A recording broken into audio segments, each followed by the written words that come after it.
김현정의 뉴스 쇼.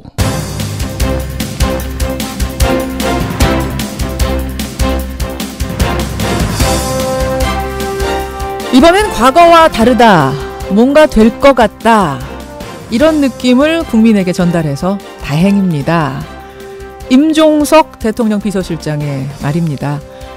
애청자 여러분 안녕하십니까? 정말 이번에는 뭔가 될 것 같습니다. 남북정상이 판문점에서 만난 게 딱 일주일 전인데요. 그 판문점 선언의 후속 조치가 발빠르게 이루어지고 있는 겁니다. 특히 우리 탁구 선수들 지금 스웨덴 세계 탁구 선수권 대회에 참가 중인데 그냥 그 자리에서 남북 단일팀을 구성해버렸습니다. 27년 만인데 순식간에 벌어졌습니다. 마음만 맞으면 이렇게도 되는 일이었습니다. 이 될 것 같은 분위기를 진짜 되는 상황으로 만들어 봐야겠습니다. 금요일 아침 김현정의 뉴스쇼 출발합니다.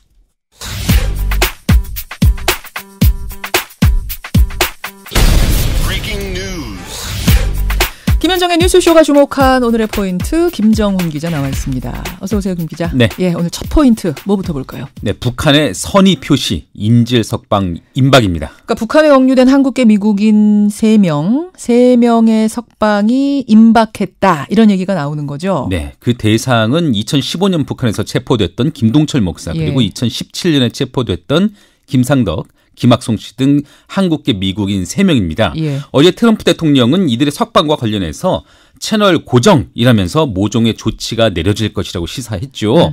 이후에 트럼프 법무팀의 루돌프 줄리아니 전 뉴욕시장은 김정은을 충분히 이해시켜서 3명이 풀려나도록 했다. 미국 시간으로 3일 석방될 것이라고 밝혔습니다. 이게 지금 간밤에 벌어진 일입니다. 맞습니다. 줄리아니 전 시장이 아예 3일에 석방될 거다라고 확정적으로 말을 했어요. 미국 시간으로요. 그렇죠. 백악관 측은 북미 정상회담을 앞두고 석방이 이루어진다면 이것은 분명한 선의의 표시로 간주할 수 있다, 이렇게 기대감을 나타내기도 했습니다. 지금 이제 교화소에서 풀려나서 평양의 호텔로 이들이 거처를 옮겼다라는 것까지는 전해진 상황이었는데 네. 이미 그러니까 석방 작업 절차가 진행 중 아닌가, 저는 그런 생각이 드네요. 네. 예, 속보 들어온 대로 전하겠습니다. 다음 포인트 가죠. 네, 출구 없는 대여 공세, 김성태의 단식입니다. 자유한국당 김성태 원내대표가 단식 농성에 돌입을 했습니다. 어제 오후부터죠. 예. 국회 앞 단식 농성에 들어갔습니다. 드루킹 사건에 대한 특검을 반드시 관철시키겠다는 것인데요. 남북관계 해빙 속에서 꽉 막힌 여야 관계가 더 교착 상태로 빠져들 것 같네요. 각 당 역시 지방선거를 앞두고 셈을 이어가고 있는데 네. 바른미래당도 오늘까지 특검이 수용되지 않는다면 특단의 조치를 취하겠다고 밝혔습니다. 오늘을 마지노선으로 봤어요? 네. 오늘 국회의장 주재로 여야 원내대표들이 회동을 하거든요. 예. 근데 해법이 나올지는 모르겠습니다. 바로 오늘 김경수 의원이 이 드루킹 사건 관련해가지고 경찰에 조사받잖아요. 네네. 그렇죠. 이 점도 지켜봐야 되겠습니다. 오늘 월간 정두원 있는 날입니다. 아마 정두원 의원이 요 상황 관련해서 좀 할 얘기들이 있을 것 같아요. 잠시 후에 정두원 의원의 논평도 들어보시죠. 터키에서 들어온 소식, 이건 뭔가요? 네, 안타까운 소식이 전해졌는데요. 안탈리아라고 하는 휴양지에서 미니버스하고 승용차가 추돌을 했다고 버스랑 합니다. 승용차가? 네. 근데 버스에 탔던 한국인 관광객 8명 중에 4명이 현장에서 숨졌다고 하네요. 아이고, 터키입니다, 여러분. 예, 터키의 관광버스 사고까지. 포인트 뉴스 김정훈 기자 수고하셨습니다. 네. 바른미래당 손학규 교문이 중앙선대위원장을 맡아 6.13 지방선거를 진도 지휘하기로 했습니다. 일생을 민주주의에 대한 신념과 열정과 함께 해오신 손학규 선대위원장님과 함께 반드시 승리하겠습니다. 예, 국민의당의 상임고문을 지냈던 손학규 고문이 바른미래당의 지방선거를 이끌 사령탑 선대위원장으로 복귀를 했습니다. 어제 기자회견 했는데요. 너무 솔직해서 좀 놀랐다는 분들 많으세요. 이렇게 말을 했습니다. 가족뿐 아니라 지인들 전부가 반대를 했다. 바른미래당 어렵다. 광역단체장 한석도 어렵다. 이런 얘기들을 제가 한 게 아니라 손학규 선대본부장이, 선대위원장이 말을 한 겁니다. 그럼에도 불구하고 바른미래당 지방선거에 총책을 수락한 건 어떤 이유일까요? 바른미래당 6.13 지방선거 중앙선거대책위원장 겸 서울시장 선대위원장 손학규 위원장 직접 만나보죠. 손학규 위원장님 안녕하세요. 예, 안녕하세요. 아니 오래간만입니다. 정말 오랜만입니다. 손 위원장님이 뭔가 하시려고 할 때마다 큰 사건이 터져가지고 이번에는 좀 별일이 없어야 될 텐데 했는데 다행히 조용하네요, 오늘은. 저희 어제 어느 신문에서도 손학규 징크스 이러고서는 2006년이죠. 제가 민심대장정 예. 마치고 오는 날 예. 북한에서 제1차 핵실험 터진 이런 역사부터 쭉 썼는데 예. 저는 시간 타이밍을 보고 이런 것보다 예. 제가 서강대학교에서 나오면서 국회의원 출마할 때 학생들에게 마지막 강의 때 한 이야기가 있습니다. 뭔가요? 여러분들은 손학규가 뭐가 되는지를 볼 생각하지 말고 손학규가 뭘 하는지를 봐라. 그리고 그것을 저는 중요한 때마다 반복을 하면서 저 자신을 가다듬고 있습니다. 예. 근데 왜 이렇게 하늘이 안 도와줍니까? 왜 이렇게 자꾸 타이밍이 안 맞는 겁니까? 정치에 운칠기삼이라는 말이 있는데 운칠기삼이 아니라 운구기일인 것 같아요. 이번에는 그 징크스 깨지는 겁니까? 운이라는 게 자기가 하기 나름으로 따라오는 거니까 제가 제대로 하지 못해서 운이 안 따라왔겠죠. 아이고, 이게 또 셀프 디스를 하면서 시작을. 셀프 디스하고는 다르죠. 겸손하게. 디스하고 성찰하고는 다르니까요. 알겠습니다. 예. 지금 이렇게 성찰 모드로 돌아오셨어요. 손학규 위원장. 사실은 제가 지금 성찰 모드라고 말씀하셨는데 어제도 계속 성찰 모드로 기자회견을 하셨습니다. 사람들이 다 반대를 하더라. 내 주변의 사람들이. 내가 위원장 하겠다고 하니까. 누가 제일 많이 반대하던가요? 다들 반대했어요. 우리 애들까지도. 애들까지. 평소에는 지지하던. 그런데 어제 선대위원장 취임하고 나니까 많은 분들이 아이고 바른미래당 선대위원장 잘 맡았다. 안철수 선대위원장 잘 맡았다. 그 선거 잘 치러라 이런 격려 전화도 많고 또 어떤 분은 나중에 밝혀지겠지만 우리 사회 원로 중에 한 분인데,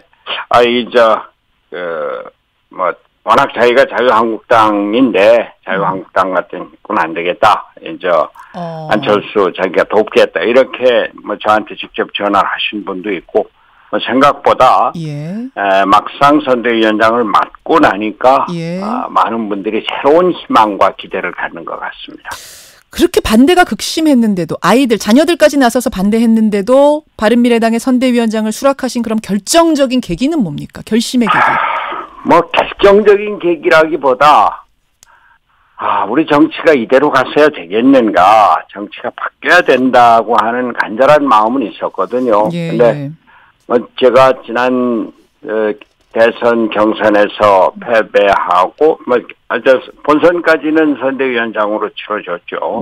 그 뒤로 정치 일선에서 또 물러나 있었는데 이번 지방선거가 끝나고 나면은 우리나라 정치의 제도적인 개편, 정계 개편 이런 것들이 있지 않겠는가 하는 생각인데요. 이번 지방선거에서 그런 발판을 마련해 둬야 되겠다. 저희 중도 개혁 세력 제3세력이 최소한의 기반을 마련해야 되겠다. 바른미래당이 그러한 정치개혁의 중심에 서야 되겠다고 하는 생각에서 이번 많은 분들이 반대하고 가족까지 반대했지만 당의 요청을 받아들이고 안철수 후보의 요청을 받아들이기로 했습니다. 정계 개편이 필요하다. 그러니까 지금 이번 지방선거만 내다본 게 아니라 그 후에 큰 그림, 정치가 이대로는 안 되겠다라는 생각을 하고 나서셨다는 얘기인데 그렇습니다. 아까 한 지지자가 전화해서 자유한국당 이대로 안 됩니다. 힘 실어드리겠습니다. 지금 이렇게 전화 받으셨다는 거잖아요. 그러면은 이번 지방선거 끝난 후에 어떤 식의 그림, 그러니까 자유한국당이 이대로 안 된다는 이야기는 손학규 대표가 나서서 위원장이 나서서 뭔가 그쪽과 함께 바로 서는 작업 뭐 이런 걸 해보겠다는 말씀이세요? 자유한국당뿐만은 아니고요. 우리나라 지금 정치가 지금 현재 남북 대화가 아주 순조롭게 진행이 되고 남북 평화 체제에 대한 기대가 높아지고 북미 정상회담을 통해서 북미 수교까지 가지 않겠는가 이런 남북 대화 평화 체제에 대한 기대가 완전히 지방선거를 압도하고 있어요. 그렇죠. 그래서 지금 우리 바른미래당이 어려운 상황에 있는데 일단 지방선거 과정은 나중에 얘기를 하도록 하고 지방선거가 끝나고 나서 과연 그 더불어민주당 또 문재인 대통령이 압도하는 이 분위기가 끝까지 가면 그 우리나라 정치가 잘 안 됩니다. 그러면 견제할 세력이 죽으면 다 죽으면 민주 정치는 견제와 균형이 미덕이고 그것이 힘이거든요. 예. 그런데 지금 자유한국당이 그 대안 세력이 될 수 없다라고 한다면은 건전한 대안 세력, 합리적인 대안 세력이 나와서 합리적인 보수, 합리적인 진보 또 무엇보다도 중도 개혁 세력이 이렇게 중심이 되는 새로운 세력이 나서야 된다. 알겠습니다. 그것이 제3의 정치 세력에서 제2의 정당으로 발전을 하고 예. 새로운 양강 체제로 만들면서 예. 그 우리나라 정치를 앞으로 그 연립정부의 형태로 독일식의 예. 다당제 연립정부 형태로 나가는 제도 개혁이 필요하다. 그것이 제가 말하는 7공화국입니다. 알겠습니다. 그 재작년에 강진에서 올라오면서 얘기를 그러셨었죠. 그러한 꿈을 이제 지방선거 끝나고 다음 총선 전에 정치적인 제도 개편과 정치의 개혁으로 이루어내야 되겠다라고 하는 생각입니다. 근데요, 손학규 위원장님, 홍준표 대표가 지금 자유한국당을 이끌고 있는데 그거 보면서는 이대로는 안 되겠다는 생각하셨어요? 거기 지금 의석 굉장히 많은데. 홍준표 대표는 제가 좀 알죠. 저 친하고. 좀 아시죠. 그렇죠. 네, 그 능력이 있는 분이고. 예. 아주 그 모래시계 검사로 정의의 표징 같았던 분 아닙니까? 예, 그리고 예. 그분이 아주 어렵게 살면서 세상을 아는 분입니다. 예. 그런데 홍준표 대표가 자유한국당 대표로 양강구도의 강화, 보수층의 결집 여기에만 좀 너무 경도돼 있는 것 같은 느낌이 보수 들어요. 결집에만. 예. 그래서 보수 결집을 위해서 모든 이제 이런 말도 그렇게 만들어내고 이번 다음 대통령 선거에서는 김정은이가 후보가 되는 거 아니냐 이런 얘기까지 했습니다. 예.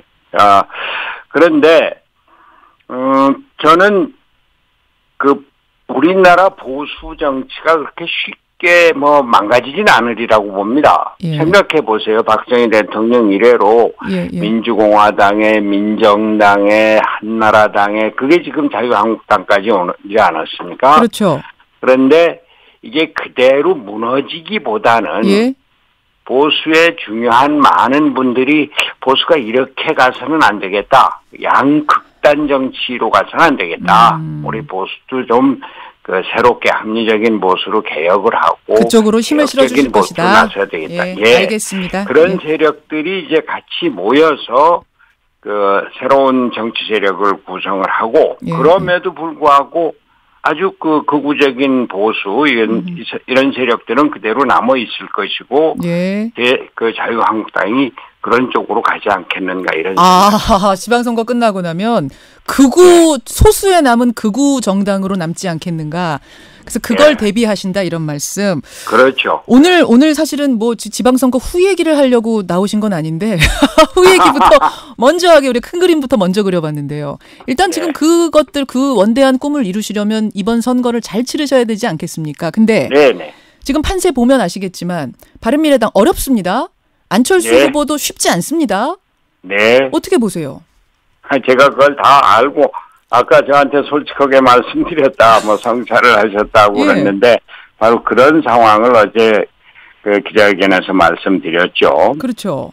그런데 지금 바른미래당이 어떤 여론조사에서는 6% 또 갤럽에서는 7% 그런데 이제 곧 그 새로운 동력을 받아서 10%를 상회하고 계속 상승을 해서 이번 지방선거 막바지에 가면은 20%는 당 지지율이 넘지 않겠는가 이런 생각이. 새로운 동력이 뭡니까? 새로 들어올 동력이란 게 뭡니까? 바른미래당에? 그동안 그 선거가 우리 바른미래당이 선거 체제가 제대로 잡히지 않았더라고요. 제가 어제 처음 그 사무실에 가봤는데. 그리고 바른정당과 국민의당이 합쳐서 바른미래당이 됐는데 화학적인 통합이 아직 좀 덜 돼 있고 케미가 또 안철수 후보도 본격적인 선거 체제에 들어가 있지 못하더라고요. 그래서 우리 바른미래당이 갖고 있는 잠재력을 통합을 하고 또 무엇보다도 국민들에게 왜 안철수가 시장이 되어야 하는가 이런 것을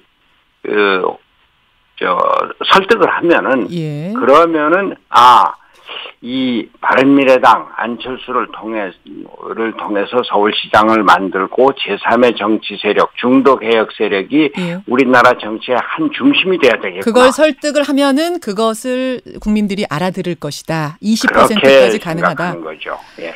안철수 우리나라 국민들이 선거 막판에 가면은 예. 어느 쪽이 우세하다 그래도 막판에 딱 뚜껑을 열어보면은 달라지는 게 어느 정도 한정당이 싹쓸이하는 것을 이제는 받아주지 않습니다. 알겠습니다. 그리고 또 그 지방선거는 당대당 선거라고 하지만 역시 인물 선거인 측면이 크고요. 또 민주당이 요즘 보면은 지방을 이렇게 보면은 아주 오만과 독선에 많이 빠져 있는 게 보여져요. 예. 공천 파열음 같은 것들이 그냥 단순히 의뢰 공천 때마다 있는 것이 아니라 그 수준을 넘어섰다고 보세요. 중앙당과 실세 권력들의 오만한 권력 행사 이런 것들이 예. 막 일방적으로 공천하는 거 이런 것들을 나타나고 알겠습니다. 그래서 예. 그런 것들이 이제 동력이 돼서 바른미래당에 힘을 실어주실 것이다. 그럼 안철수 그렇습니다. 후보 지금으로 봐서는 뭐 여론조사상 한 3위 정도 하는 여론조사가 많더라고요. 뒤집을 수 있다고 보시는? 3위 근데 2위 그러니까 안철수 개인은 2위입니다. 2위, 3위 왔다 갔다 하던데 예. 예, 2위가 많고 한데 그러나 저는 안철수가 갖고 있는 잠재력이 있잖아요. 예. 제가 얼마 전에 작년에 실리콘밸리에 갔다 왔는데 실리콘밸리에 갔다 온 것이 그래 안철수를 돕자라고 결심하는데 중요한 동력이 됐어요. 우리가 지금 4차 산업혁명 시대를 살고 있는데 실리콘밸리 가보니까 미국의 동력들이 다 실리콘밸리로 모여있더라고요. 자동차 산업도 실리콘밸리가 이제 중심지가 되고 있어요. 알겠습니다. 그런데 실리콘밸리가 뭐냐 인재집합소인데 서울이 그런 역할을 못하고 있었습니다. 그런 의미에서 안철수를 시장 만들기에 내가 나서야겠다라는 결심을 하게 되셨다. 가능성도 있다라는 말씀. 그렇습니다. 오랜만에 나오셔가지고 이게 하실 말씀도 많고 저도 질문거리가 많은데 시간이 생방송에 정해져 있다 보니까 조금 안타깝습니다. 그러면 정리를 하자면 이번 지방선거 후에 큰 그림을 나는 내다보고 있다. 예. 만약 지지자나 정가에서 원한다면 그러면 이제 당대표나 이런 거 나서서 지방선거의 정계 개편의 중심을 잡고 지휘하실 생각도 있단 말씀이죠. 저는 제가 뭐가 된다 이런 얘기는 하지 않지 않습니까? 다만 우리가 그런 그 정치적인 변화를 기대하고 준비해야 된다. 예. 거기서 제가 역할이 어떤 있다면? 역할이든지 마다하고 하겠다. 그리고 그 계기는 안철수 서울시장을 만들고 이번 지방선거에서 바른미래당이 중도 개혁의 제3세력의 중심이라는 알겠습니다. 것을 확실히 보여주겠다. 짧게. 그러면 이번에는 지방선거 끝나고 토굴로 안 돌아가십니까? 제가 저 집이 서울입니다. 지금은. 예. 안 돌아가시는 거죠? 예. 알겠습니다. 여기까지 오늘 일단 말씀 듣도록 하죠. 고맙습니다. 감사합니다. 예, 바른미래당 손학규 선대위원장이었습니다.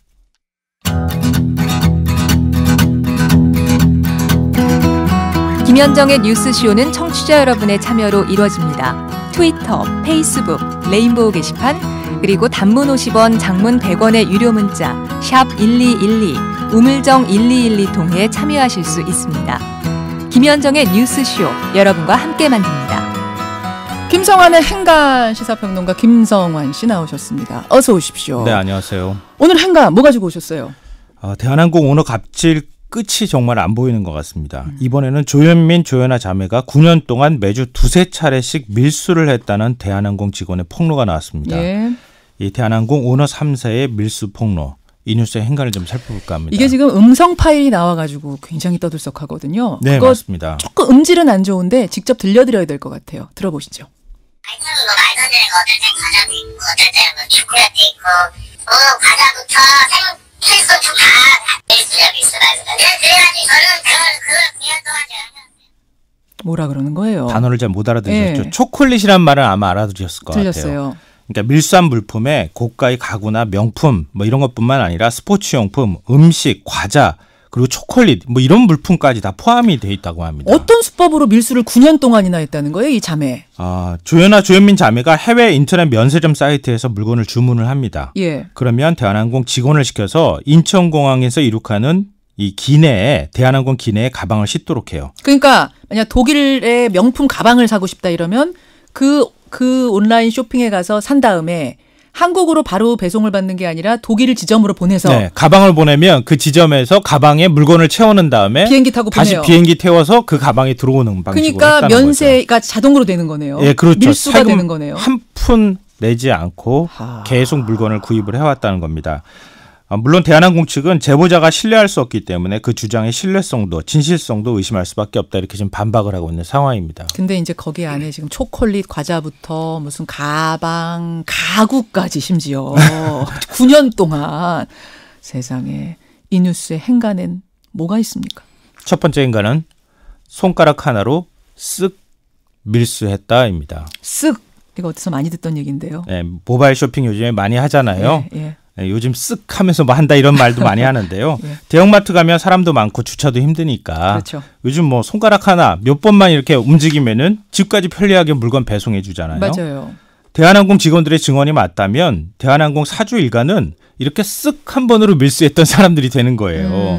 손가락 몇 번 움직이면 인터넷으로 클릭 몇 번 하면 직원들이 다 알아서 물건 싸서 해서 비행기에 실어서 그리고 갖다 보내주잖아요. 여객기가 이 사람들 무슨 택배 자동차 자가용 같은 거죠. 됐어요. 이거 통이 커도 너무 큰 거 아닙니까? 그러니까요. 또 무서운 거 없어도 너무 없는 거 아닙니까? 거의 갑질의 끝판왕이라고 볼 수 있을 것 같아요. 아니 땅콩 서빙 잘못됐다고 그렇게 절차 중요시하던 사람들이 9년 그러네요. 동안 밀수란 이게 무슨 말입니까? 승무 밀치고 그랬던 사람들, 그 서빙 한번 잘못했다고 매뉴얼 안 지켰다고 했던 사람들이. 그러니까 더 화가 나는 건데. 네. 두 번째 행간 뭡니까? 두 번째 행간은 너 어디까지 해봤니? 입니다. 이거 대한항공 광고 카피 이런 그쵸. 거 있잖아요. 어디까지 가봤니? 어디까지 가봤니? 이거잖아요. 예. 제가 한번 묻고 싶어요. 너 어디까지 해봤니? 정말. 밀수 어디까지 해봤니? 왜? 갑질 어디까지 해봤니? 안드로메다에 가는 걸 생각하는 사람들이 아닐까 싶은 생각이 드는데요. PT 마음에 안 들면 컵이든 유리병이든 마구 던지고 고성 지르고 회사 소유 호텔에 커피숍 자녀 명의로 다 내도록 하고 회사 만들어서 기내 면세점 사업 일감 몰아주고 이것도 모자라서 초콜릿부터 명품 가구까지 해외에서 밀수입했다? 아니 이렇게 잘 사는 사람들이 초콜릿 정도는 지금 그냥 수입된 거 세금 붙인 거 먹으면 안 됩니까? 그것까지 꼼꼼하게 밀수를 해야 됩니까? 그러네요. 참 쪼잔하네요. 아니 우리 같은 사람도 다 돈 내고 세금 내고 초콜릿 먹는데. 그러네요. 제가 할 말이 없네요. 지미국 국가라고 했던 황제 루이 14세도 아니고 말이죠. 그러니까요. 회사가 곧 나고 내가 회사다. 내 맘대로 해도 된다. 이렇게 생각하는 사고를 21세기에 하고 있는 거 아닐까 싶은데요. 초콜릿은 제가 하나 사주고 싶네요. 마지막 행간 뭡니까? 마지막 세 번째 행간은 분노하라입니다. 분노하라. 이 책 제가 책 제목 아마 책을 가지고 오셨네요. 네. 스테판 에셀이라고 하는 90대 노정객이 사회적 불평등이나 폭력에 저항하라 이런 메시지를 담은 책을 분노라는 제목의 책을 내서 많은 사람들을 감동시켰잖아요. 얇은 책이에요. 한번 읽어보세요. 네, 대한항공 직원들이 오늘 촛불을 듭니다. 예. 오너 갑질을 참으면서 자존심 쓰레기통에 버렸던 직원들이 모멸감을 참지 못해서 거리에 나옵니다. 오늘요. 월급값이라고 생각하면서 꾹꾹 참는 직원도 제가 볼 때는 있을 것 같은데요. 품위 있는 사회는요. 이런 모멸감을 당하지 않도록 만드는 사회입니다. 여기까지. 김성환의 행간 수고하셨습니다. 네, 고맙습니다. 손학규 위원장 댓글 많네요. 1부 여기서 줄이고요. 2부에서 소개하죠.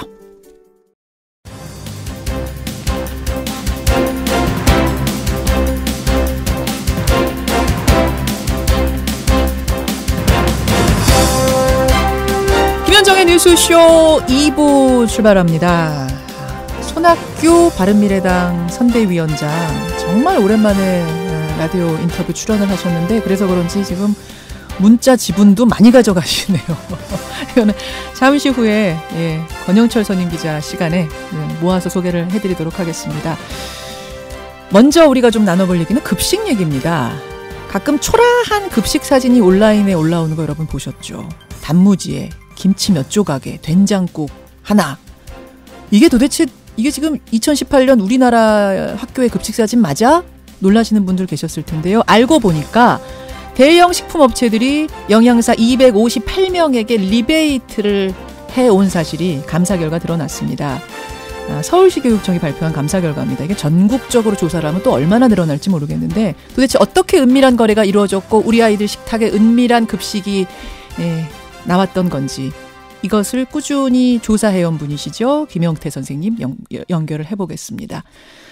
오늘 월간 정두원 코너도 있는 날입니다. 벌써 한 달이 훅 갔네요. 정두원 전 의원 하실 말씀 많을 텐데 특히 지방선거 앞두고 정당들이 다 시끌시끌해서요. 정두원 전 의원의 시각으로 들여다보지요. 권영철의 와이뉴스에서는 대북전단, 그러니까 이른바 우리가 삐라라고 하는 이 대북전단 살포에 대한 얘기를 준비했습니다. 남북화의 무드 속에서도 대북전단 살포는 표현의 자유다 주장을 하면서 계속 강행하겠다는 입장을 밝힌 단체들이 있는데요. 권영철 선 기자가 꼼꼼하게 짚어봤습니다. 50원의 단문 100원의 장문 유료 문자 샵 1212 카톡 레인보우까지 열어놓고 출발합니다. 불어터진 우동과 단무지 반찬 2개만 있는 급식 사진. 과거에 논란이 됐던 한 학교의 실제 급식 메뉴입니다. 잊을만 하면 터져나오는 이 부실급식 논란. 혹시 식재료 유통 과정에 비리가 있는 건 아니냐 소문만 무성했는데요. 감사를 해보니까 정말로 금품 리베이트를 대형 식품업체들로부터 받은 영양사들이 무더기로 적발이 됐습니다.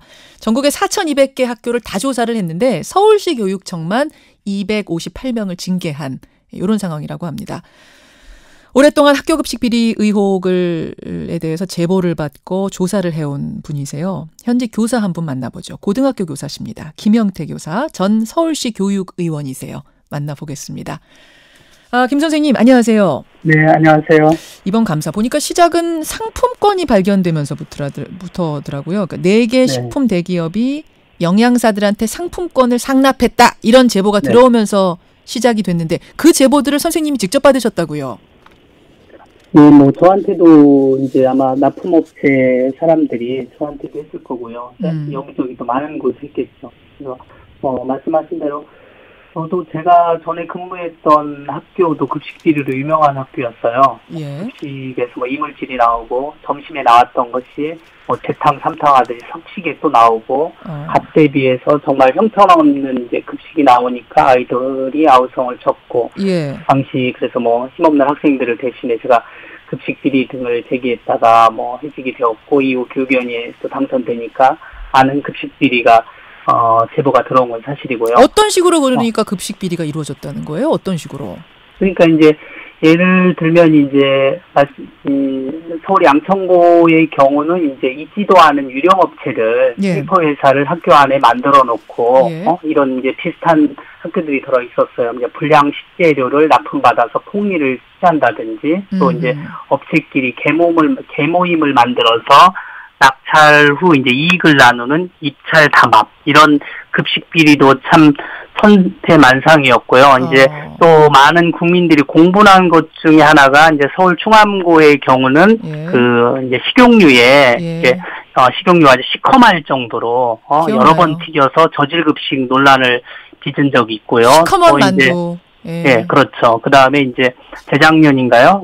금방 말씀하신 그 우동과 꼬치 1개 그리고 단무지 두어 조각 놓인 대전의 한 초등학교 그 부실급식 보면서 많은 국민들이 분노를 했죠. 그래서 우리나라 사람들이 먹는 거 가지고 장난치면 특히 분노하는 것 같아요. 그런데 특히 그 어린아이들이 먹는 급식을 가지고 위법 탈법을 했다는 것에는 더 공분하는 것 같고요. 맞습니다.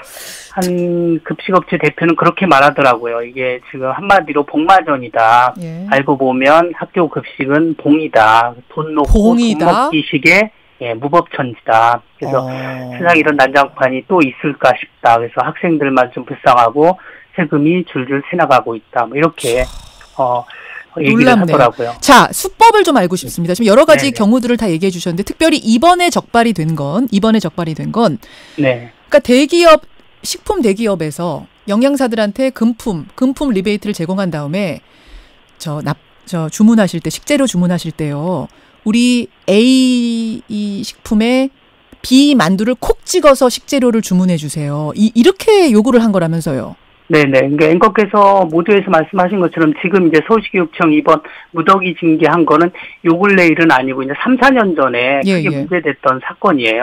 뭐 당시 국무총리 그 국무조정실 주도로 그 정부의 부패 척결 추진단의 이제 실태 점검을 해본 결과 이제 CJ 그 프레시웨이하고 대상, 동원, 뭐 풀먼, 푸드머스 이런 하여튼 대형 급식업체가 2년 반 동안 전국에 있는 학교 영양사 또는 영양교사에게 16억 정도 상당의 상품권, 뭐 영화 관람권 이런 걸 이제 제공한 그 정황이 포착이 됐고 공정위가 나서서 한 번 더 이제 조사를 했고요. 그래서 이걸 이제 서울시교육청에 통보하니까 서울시교육청이 560곳 명단 받아서 이제 감사를 진행했다가 이번에 무더기 이제 징계를 했는데 이런 이제 영양사 또는 영양교사와 납품업체와의 유착은 이제 그 급식 납품업자 이야기를 들어보니까 이제 학교와 업체 간의 유착골인데 잠깐만요. 그러니까 이 루트를 우리 학부모님들은 잘 모르시니까.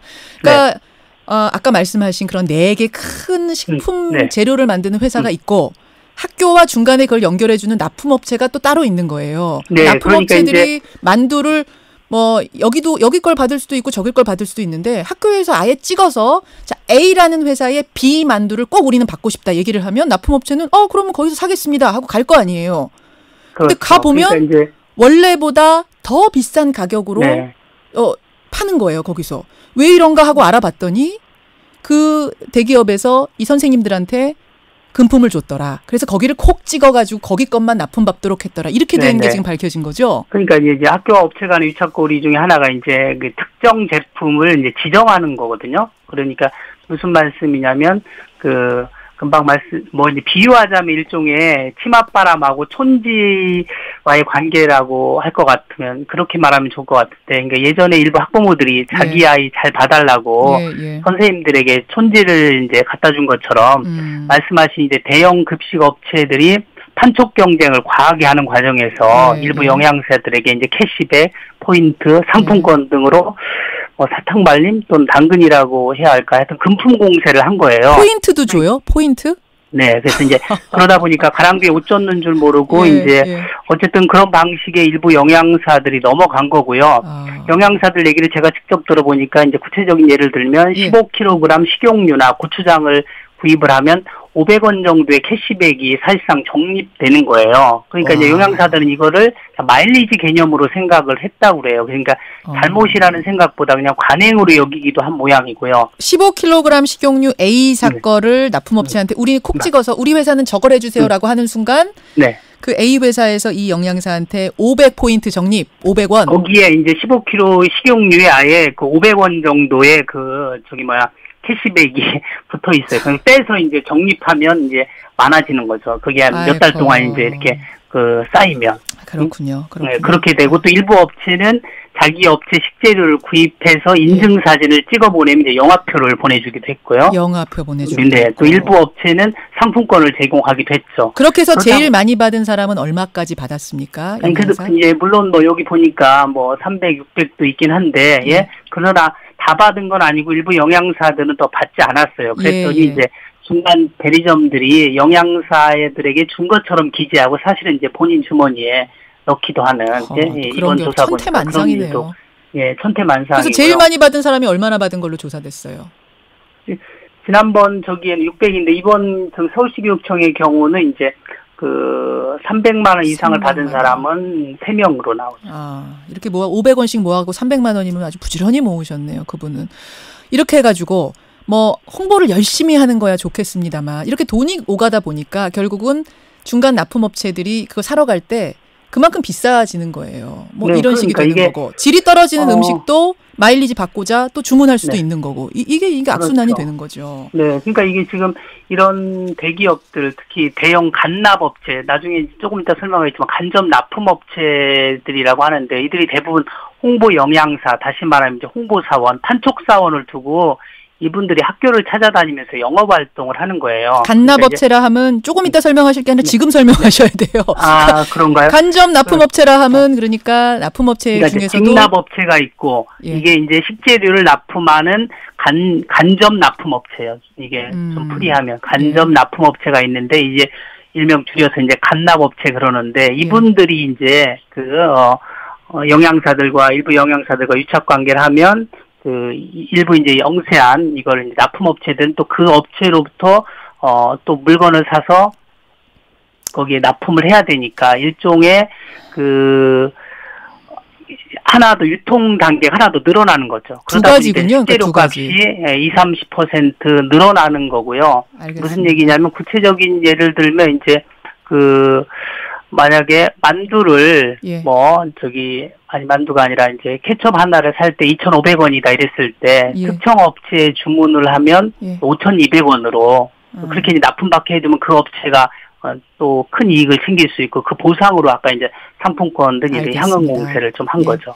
정리를 하자면 그러니까 잠깐만요, 선생님. 그러니까 대기업이 직접 영양사들에게 홍보를 해서 금품을 주는 경우가 있었고 중간에 낀 납품업체가 자기들하고 줄 긋고 있는 대기업이 있지 않겠습니까? 거기 걸 납품받아가지고 그걸 학교에 주기 위해서 학교 쪽에다가 로비를 직접 하는 경우도 있고. 홍보 영양사 또는 홍보 사원을 두는 거죠. 네. 중요한 것은 모든 영양사들이 이렇다는 얘기는 절대 아닙니다. 그러니까요. 예, 저희 아이들 뭐 학교 급식 보면 또 굉장히 좋은 학교들도 많고 열심히 하시는 분들도 많은데 다들 함께 이번 기회에 싸잡아서 욕을 먹는 이런 상황이 되지는 않았으면 좋겠고요. 이런 것들이 반드시 근절이 됐으면 좋겠습니다. 네, 아니 왜 이거는 꼭 말씀드리는 게 영양사들 말씀 들어보니까 사실은 급식을 위해서 가장 애쓰고 고생하는 분들이 영양사든 급식 조리원들이에요. 아까 말씀드린 것처럼 일부 사학들은 법인 차원에서 급식의 비리로 폭리를 취하고 있고요. 또 공립학교의 경우는 대부분 이른바 대기업 자회사들과 간납업체들이 문제거든요. 알겠습니다, 선생님. 어지럽히고 이런. 그런데 이제 마치도 영양사는 꼬리에 불과한데 급식벌이 주범으로 낙인 찍히는 것 같아서 이분들이 많이 불편해하는 것도 사실이고요. 그래서 정말 급식끼리의 어떤 몸통 또 이들에 대한 어떤 엄정한 조사, 검찰 수사로 이어져야 될 것 같고요. 여기까지 말씀을 좀 줄여야 될 것 같습니다. 그리고 좀 근본적인 대책을 중앙정부에서 좀 더 세우고, 왜냐하면 중앙정부가 그동안은 급식에 관해서 뒷짐을 지고 있었는데 이제는 나서야 될 때고 정말 정부가 책임진다 이런 마음으로 해야 이게 근본적으로 달라질 것 같습니다. 고맙습니다. 여기까지 말씀 듣죠. 서울의 고등학교 교사세요. 김영태 선생님이었습니다.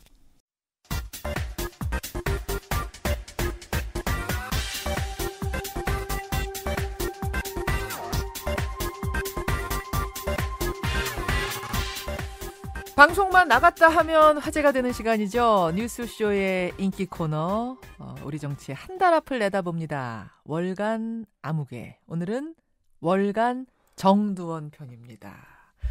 정두원 전 의원 어서 오세요. 네, 안녕하세요. 한 달 만에 우리 만나는 건데. 근데 죄송합니다. 제가 지금 코, 입, 목이 다 막혔네요. 지금 다 막히신 거예요? 에어컨 알러지 때문에. 아이고, 에어컨 벌써 방송국 가면 많이 틀어놓고 막 이러니까. 환절기 되면 꼭 이래요. 아이고, 목소리가 또 오늘 특색 있고 괜찮으신가요? 감사합니다. 가끔 또 이럴 때도 있어요. 아니 뭐 지난 한 달 동안 뉴스들 뭐 여러 가지가 많았습니다만 뭐니 해도 제일 큰 거는 남북 정상회담. 그렇죠. 정 의원도 그렇게 보셨죠. 어떠셨습니까? 그 하루 종일 생중계 보시면서. 아주 좋았고요. 경축할 만한 일이고. 다만 이제 이행을 할 것이냐를 지켜봐야 되는데 이번에는 좀 다를 것 같아요. 왜냐하면 전 세계 생중계까지 했단 말이에요. 그렇죠. 그래놓고 이제 딴 소리를 못 하게 돼 있죠. 그래서 이번만큼은 좀 뭔가 희망을 걸어도 되지 않을까 그런 생각이 되네요. 이번이 다를 거라고 보는 이유 정두원 전 의원이 보시기에는 생중계에 주목하라. 그거 굉장히 거기 의미가 있죠. 전 세계에 이제 이목을 집중시켜 놓고 거기서 이제 회담을 한 거거든요. 그러니까 거기서 딴소리 하고 그러면 진짜 매장입니까 국제사회에서? 국제사회에서 정말 고개를 못 들죠. 그거를 김정은 위원장도 알고 오케이를 한 거기 때문에 다를 것이다. 얘기가 되네요. 자, 그러면 이제 뭐 북한의 이행도 이행입니다만 우리의 이행도 있는 거고 항상 보면은 정권 바뀌면은 또 우리의 기조도 뭐 대북 기조도 바뀌고 이러다 보니까 이번에는 그렇지 않게 아예 국회에서 비준을 해버리자. 정권이 바뀌어도 쭉 지킬 수 있게. 이게 청와대 입장인데. 그것도 맞은 얘기예요. 왜냐하면 정권이 바뀐다고 바뀌면은 정부가 아니거든요.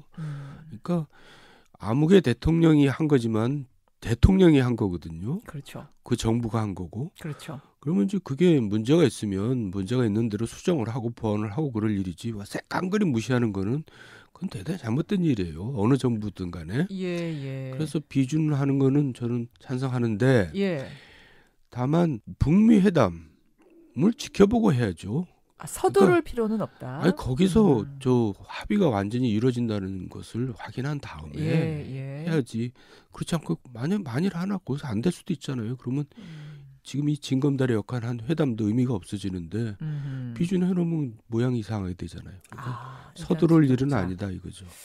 제1야당 자유한국당의 입장이 중요한데 자유한국당은 이제 조금 기다리자 입장이 아니라 아예 반대 입장이더라고요. 지금 홍준표 대표는 위장 평화회담이었다.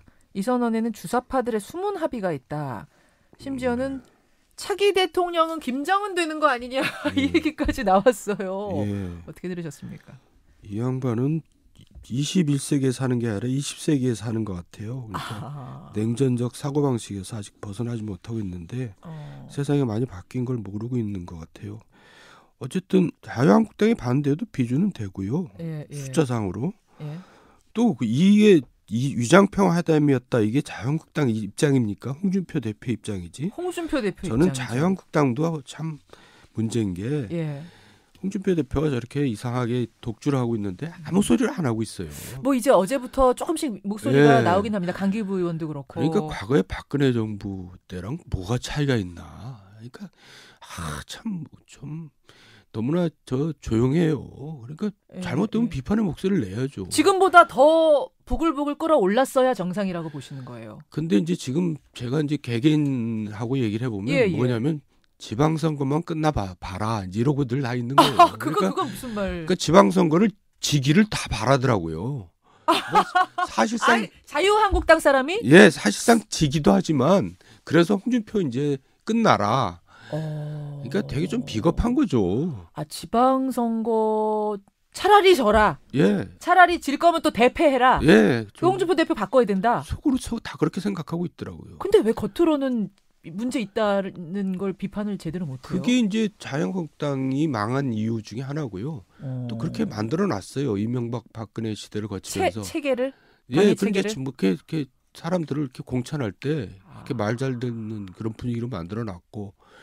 그러니까 지금 홍준표 대표도 거의 당을 사당하자가 뭐를 계속 오랫동안 하고 있어요. 자기 사람 심고. 그러니까 예를 들면 구의원에서 5등으로 떨어진 사람을 지구당 위원장으로 임명합니다. 자기 사람이라고. 결국 당을 키우고 좋은 인재를 뽑아서 살려내고 이러는 게 아니라 자기 그 당권 강화를 위하는데 모든 힘을 다 쏟고 있는 거죠. 그러니까 소인배 정치를 하고 있는 거죠.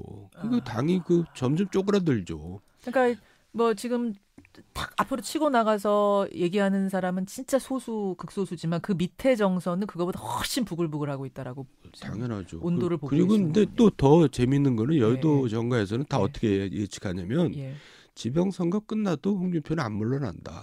그 얘기는 또 뭐예요? 사실 그 얘기 저도 좀 듣거든요. 대패해도 안 물러날 수 있다라는 얘기. 이제 전당대회를 다시 하죠. 그만두고. 하겠죠. 다시 또 나간다는 거예요.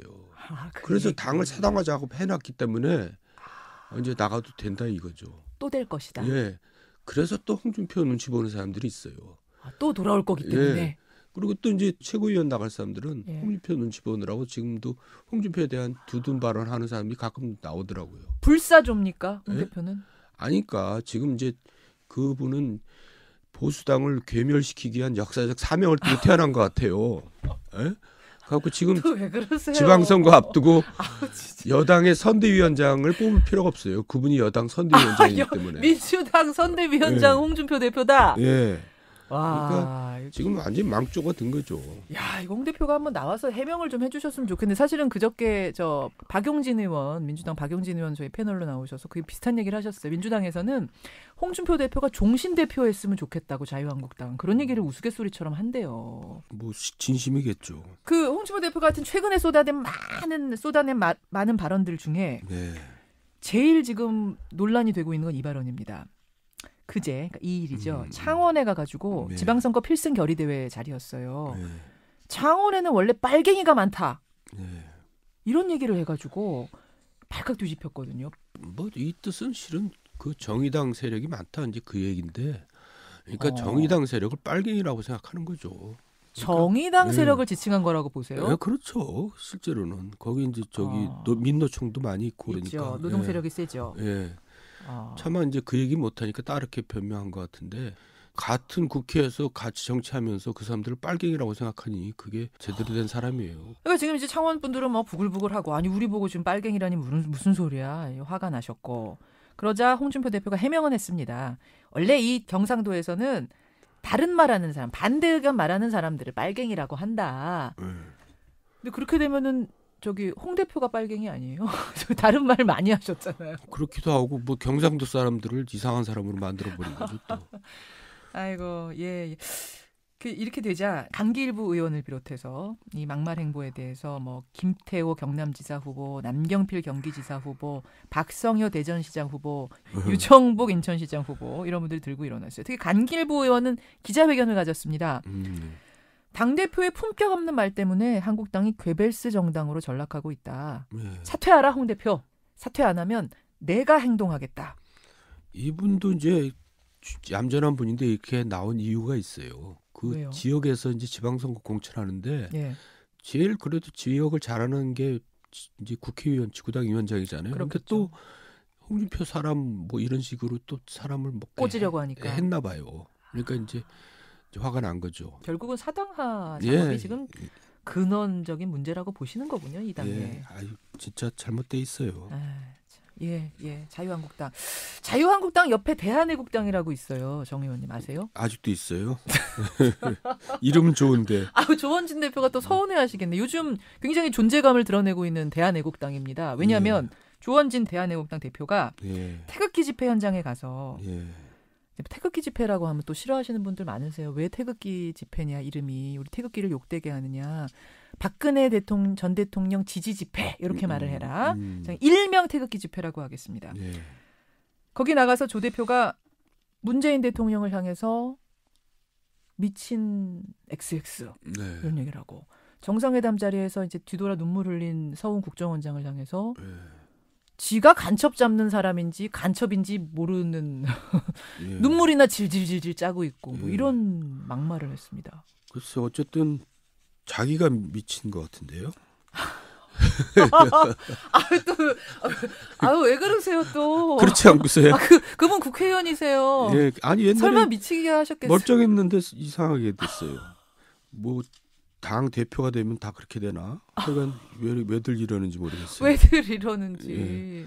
보수도 아니거든요 여기는. 뭐 극우죠. 극우. 예. 근데 하여간 보수든 극우든 이렇게 저 사람들은 다 이제 멀쩡한데 국민들은 정치하는 사람들이 다 괴멸시키고 있는 거죠.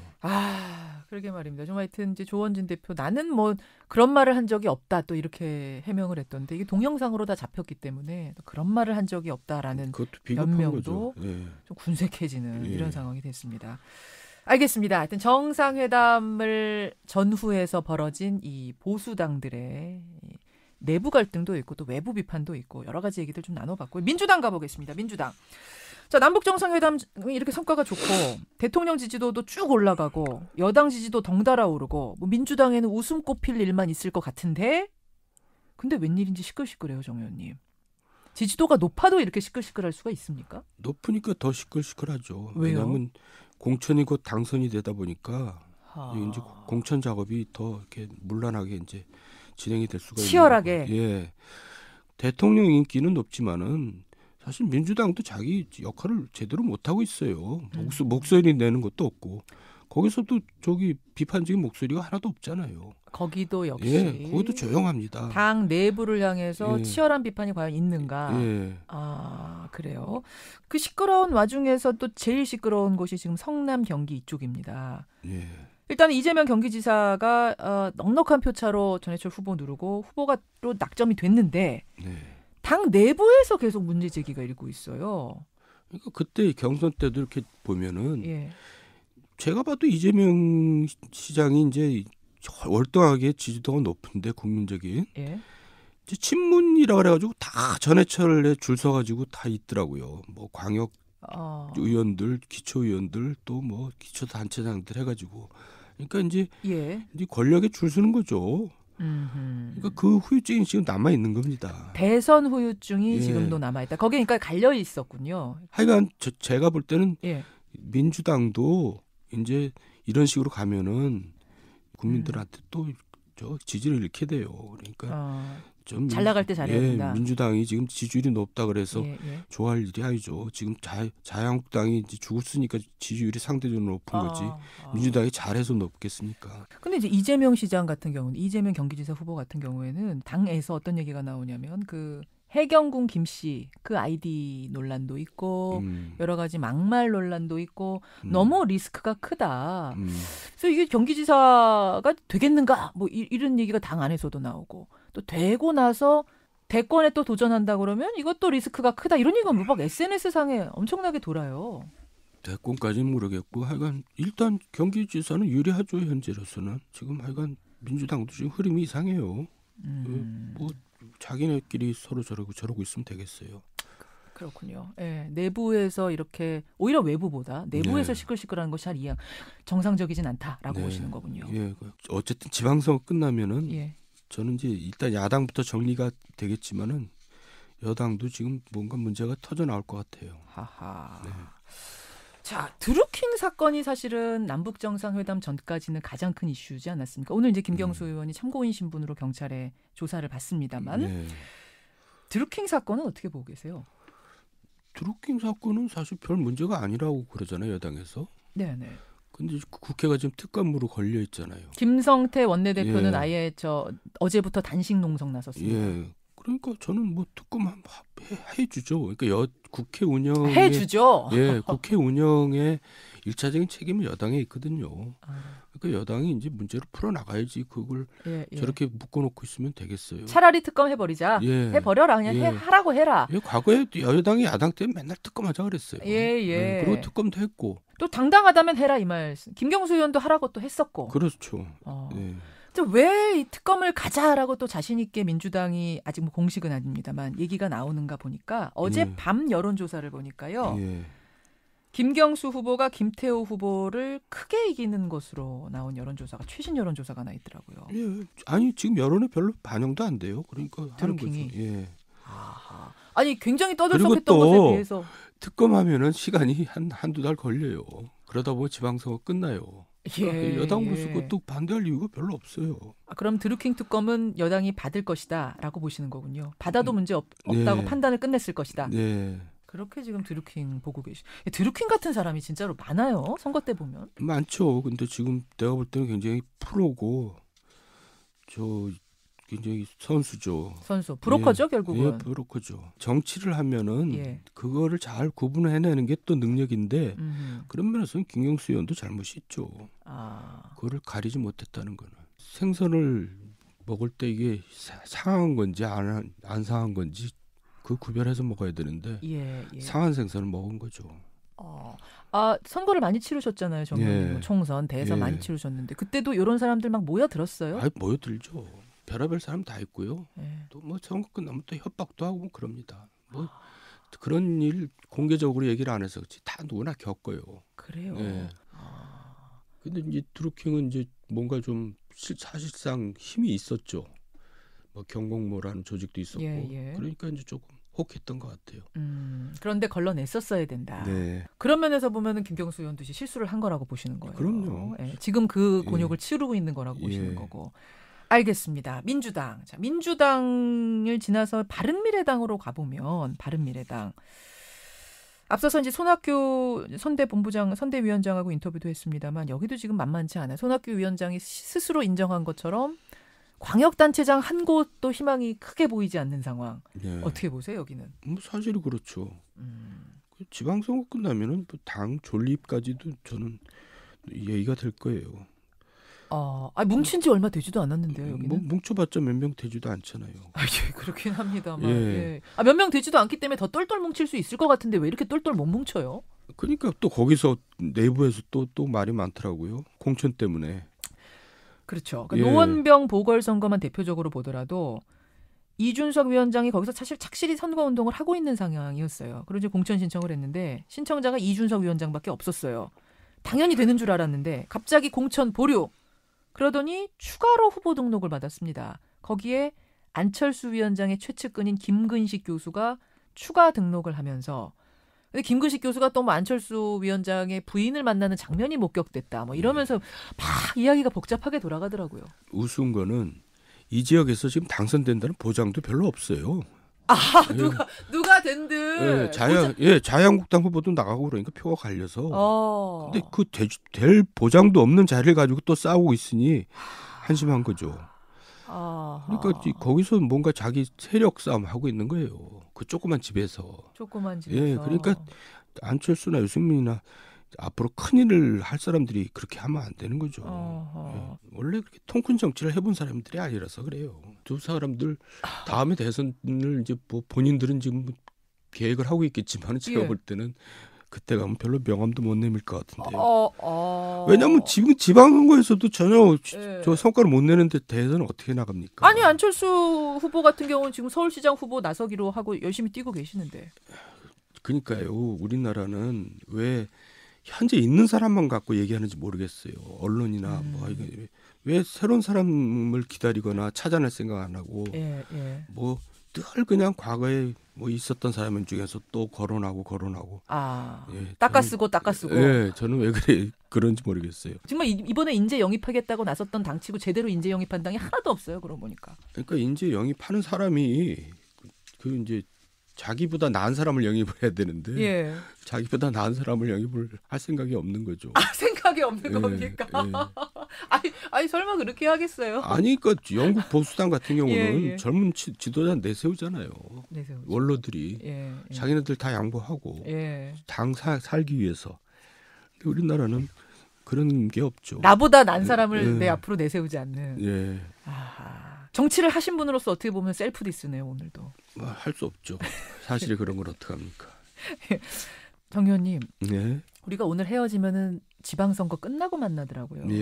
그래서 월간은 뭔가 한 달 앞을 우리가 예측을 해야 되는데 여러분 제가 말씀드리자면은 지난 월간 기억하시는 분들은 아실 거예요. 박근혜 전 대통령이 항소를 할 거다 안 할 거다. 안 할 거라고 정 전 의원이 예측을 하셨는데 저는 그때 설마 안 하겠습니까? 항소를 했는데 정확히 맞아떨어졌습니다. 박근혜 전 대통령이 안 했어요, 항소. 둘 중에 하나인데요. 근데 그때 법조인들은 다 할 거라 그랬었거든요. 그랬어요. 정 전 의원이 맞추셨어요. 그래서 오늘 예언이 저는 좀 더 기대가 됩니다. 지방선거 어떻게 나눠 가질까요? 제1야당 자유한국당이 대구, 경북, 울산만이 일 겁니다. 그럼 여당은 어느 정도나 가져갈 거라고 보세요? 나머지 다 가져가죠. 그건 뭐 바른미래당이 가져가야겠어? 너 어디서 가져가야겠어? 광역단체장 17개 중에 그럼 민주당이 거의 싹쓸이 할 거다? 그렇죠. 지금 그러니까 남북 정상회담 분위기 좋고 북미 정상회담 분위기 좋고 야당들은 제 힘 못 발휘하고 이 상황 이대로 가면 그러니까 국가적으로는 별로 좋은 건 아니에요. 여야가 균형을 이루면서 견제하고 해야 되는데 일방적으로 가는 건 별로 나라 운영하는데 별로 도움은 안 되죠. 알겠습니다. 다음 달에 오시면 이 예측이 얼마나 맞아떨어졌는지. 그나저나 자유한국당, 민주평화당, 바른미래당에서 항의 전화 또 받으시는 거 아닌지 모르겠어요, 정 의원님. 하든 말든. 또 왜 이렇게 하든 말든 모든 걸 내려놓으시는데. 사실대로 얘기하는데요, 뭐. 정두원 전 의원과 함께 오늘 월간 했습니다. 이제 뭐 초여름으로 들어섰는데 정 전 의원님. 네. 오늘은 오신 김에 오늘의 노래 하나 추천 오랜만에 받을게요. 뭐 어떤 거 듣고 싶으세요? 봄날은 간다. 분홍 치마가 봄바람에. 그게 이제 가장 많은 가수들이 리메이크했던 노래예요. 그 노래. 좋은 노래죠. 그 노래. 그 중에서 조용필이 제일 잘해요. 조용필 버전으로 오늘 그러면 봄날은 간다. 정두원 전 의원의 신청곡 오늘의 노래로 준비하겠습니다. 이 정도면은. 항의 전화 오든 안 오든 괜찮으시죠? 네. 감기 얼른 나으시고요. 고맙습니다. 네, 감사합니다. 월간 정두원이었습니다.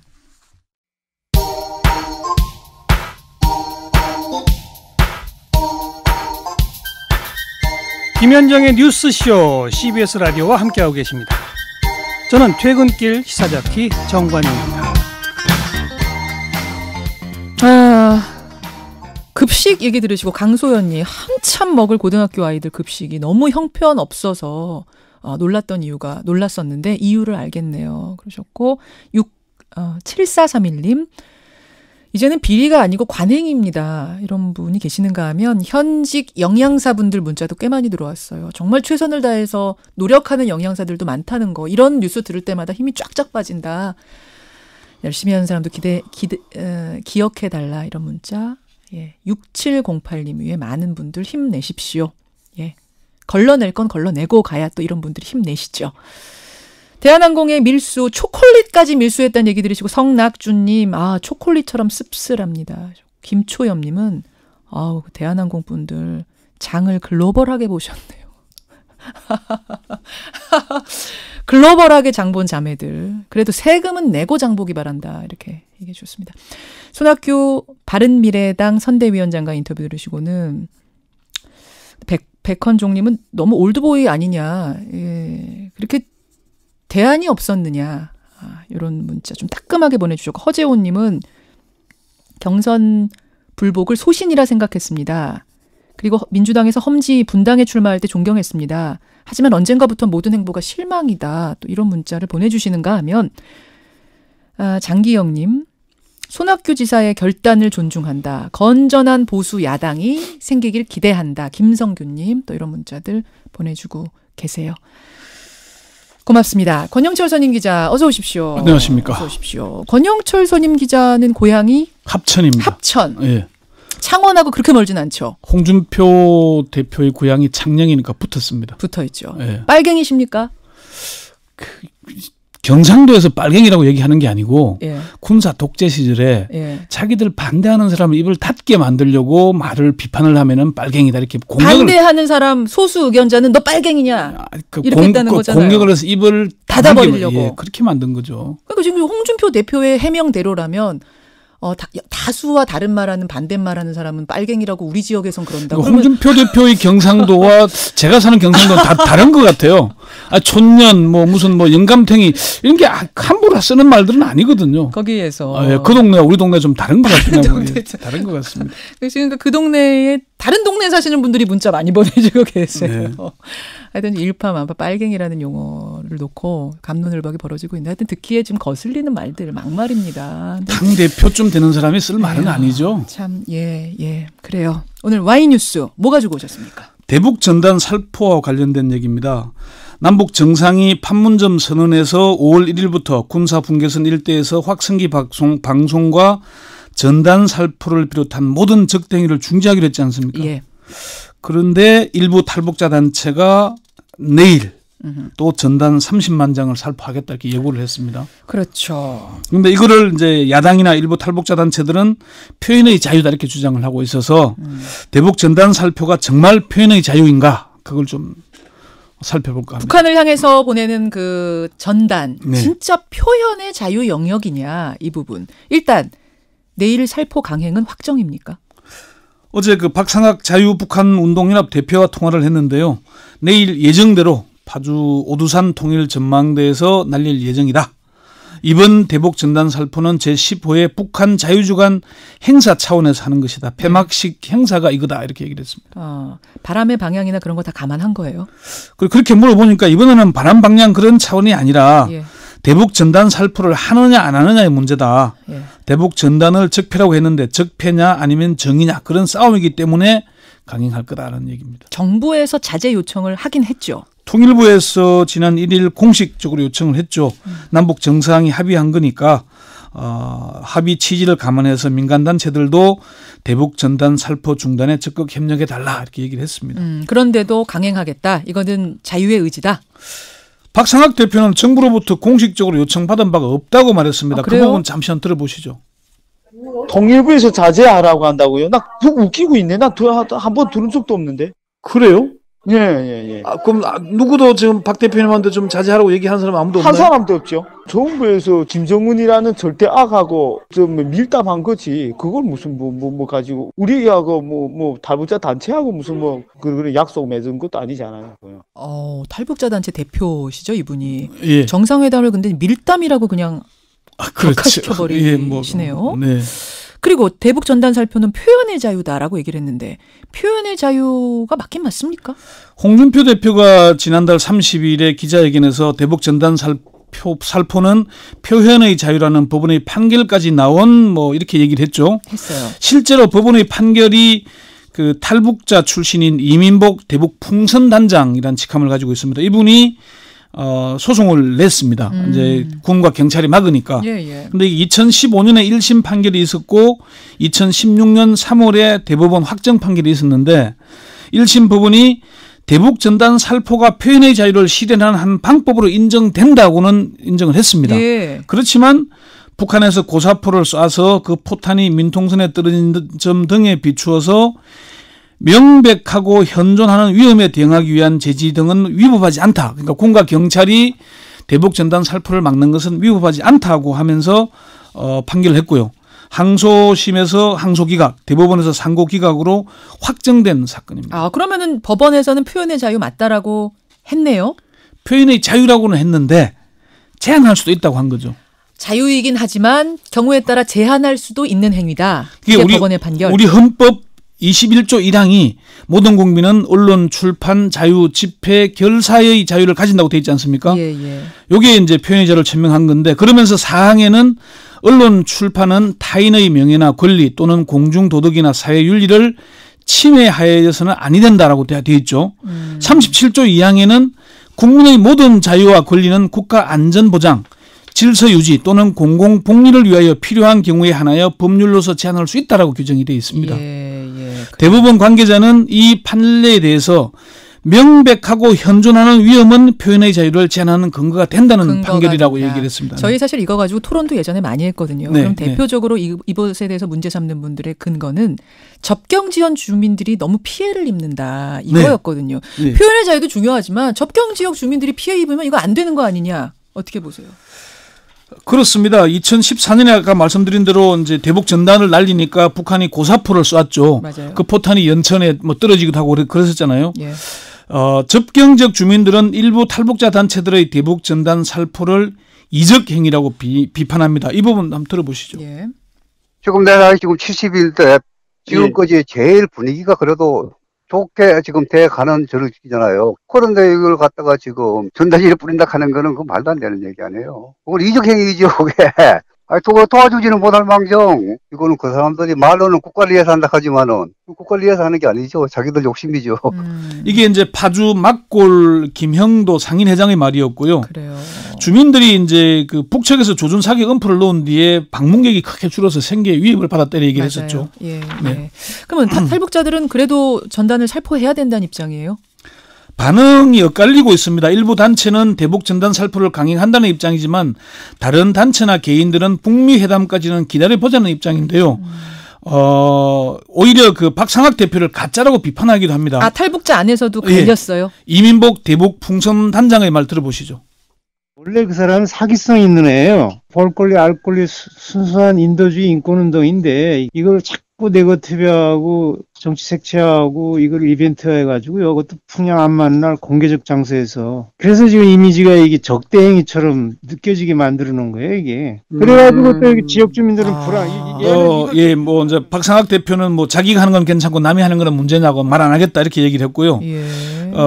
일단 그 NK 지식인연대 도병학 전 사무국장의 얘기도 한번 들어보시죠. 그러죠. 그 자체는 필요한 일입니다. 그걸 아주 그만두게 하고 못하게 하고 할 때는 그건 아니죠. 근데 정세가 지금 이렇게 회담이 상황하에서는 그 아직 북미 회담도 지금 예견되어 있는 상황이기 때문에 북미 회담까지 조금 미뤄보는 것이 어떻겠는가 하는 그런 생각이 듭니다. 지금 보니까 탈북자들 안에서도 다 주장이 갈리는 상황에서 한 단체가 우리는 날리겠다 이렇게 된 거예요. 그러니까 날리겠다는 쪽이 소수고요. 많은 사람들은 좀 북미 회담까지는 좀 기다려보자. 요게 북한이 변화하려고 하는 것 같으니까 기다려보자 이런 얘기들이 많고요. 지금 이 시점에서 이제 그 주성아 동아일보 기자 탈북자 출신이죠. 지금 이 시점에서 인권 문제를 거론하는 것은 타당치 않다는 얘기하기도 했고요. 어쨌건 좀 이 시점에서는 좀 기다려볼 필요가 있지 않느냐. 그쪽이 다수다. 북미 회담 뭐 이런 회담이 계속 이어지지 않겠습니까? 그래서 최소한 가을 남북 정상회담까지는 좀 기다려봐서 정말 제대로 변하는지를 보자. 이게 필요하지 않는가 하는 의견들이 많았습니다. 새로운 사실이네요. 사실은 탈북자들은 다 그냥 살포하자 뭐 이쪽이 많은 것처럼 보도가 되고 있는데 그게 소수고 다만 그들의 목소리가 크게 부각이 되니까 우리가 그렇게 알았던 거다. 이 말씀. 그렇습니다. 네. 자, 오늘 좀 정리를 해주셨습니다. 권현철 선임 기자 수고하셨습니다. 네.